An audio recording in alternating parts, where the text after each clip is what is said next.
Chapter 91. The rest of today's auction went well enough, with a couple dozen items being sold that, although interesting, weren't on the level of potentially having my own forest of golden apple trees. And with those cuttings being one of the last items of the auction, that meant they were considered the most valuable, so I couldn't waste my money on curios or other stuff that wouldn't be of much use to my realm. Now for the last three items of this year's auction and the highlight of this auction itself. First, we have this wonder. Avari the auctioneer said loudly as she unveiled a large egg that was as tall as a person and as wide as a small Pruis or something. This wonderful egg is a true dragon's egg. Liberated from his father, the Dragon King of the East Aoguang, on Earth when the Monkey King came to harass his old friend. Our friends were able to spirit off with this item, and Lord Glory himself cleared the dragon egg of any tracking spells, so should the buyer be smart, they can hide their purchase for a long while, allowing the dragon within to bond with them. She said excitedly.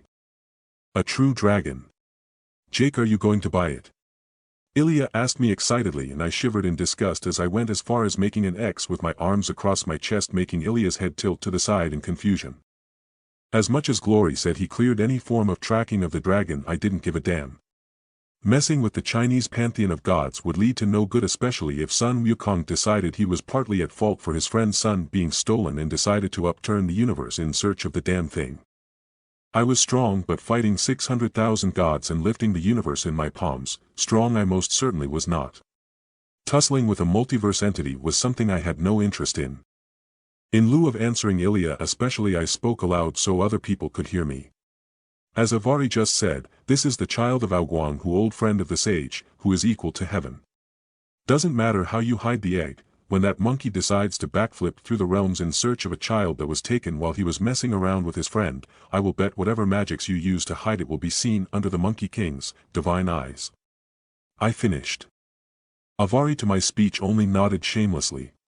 Oh, Jake, you are most certainly correct, but some of the brave men and women could also use the child as a bargaining chip to earn favor with said gods by returning him. She said, opening a whole new avenue to what people could do with the dragon egg in question. I just rolled my eyes, as I knew damned well that whoever took the egg back to Aoguang or Wukong would get their head splattered across a mountainside to send a message that messing with so-and-so would not be tolerated and such. Troublesome, I said as I just leaned back in my couch with a groan as I waited for the golden apple tree cuttings that were coming up next. The bidding for the dragon egg, even with my warning, went to great heights, far higher than the wealth I was willing to spend here, making me frown, as this dragon egg was supposed to be the lesser of the last three great items in question.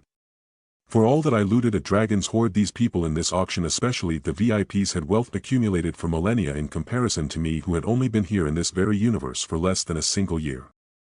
And sold to VIP 12 for the wonderful bidding of a true saintess, 300 devout nuns, the crucifix that Jesus was impaled upon, and finally the extracted grace of an angel.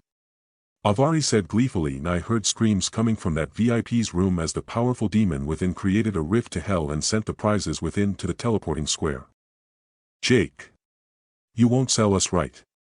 Ilya whispered, shivering as the sheer malevolence wafting off the demon that made her go pale and start hyperventilating at the stress the pure evil put upon her very soul.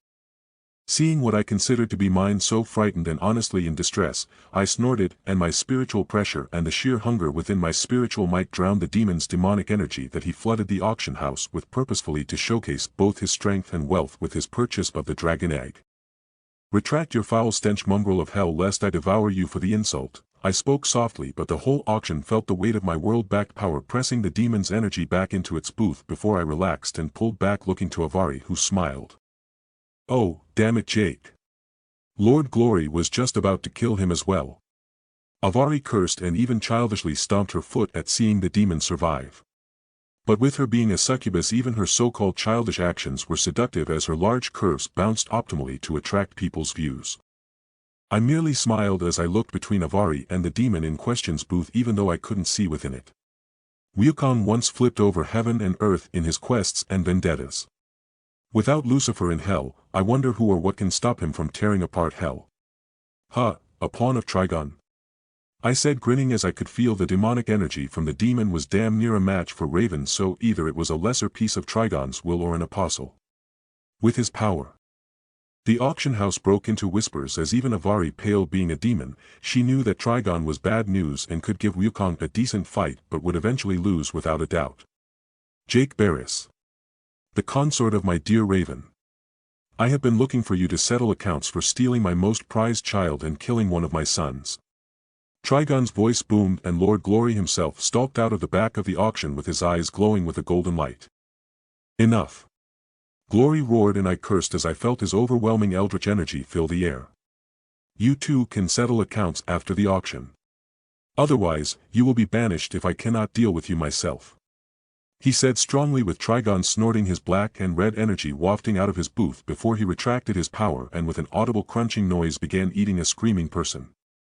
Avari frowning at the sight snapped her fingers drawing a drape in front of the window cutting off the sounds.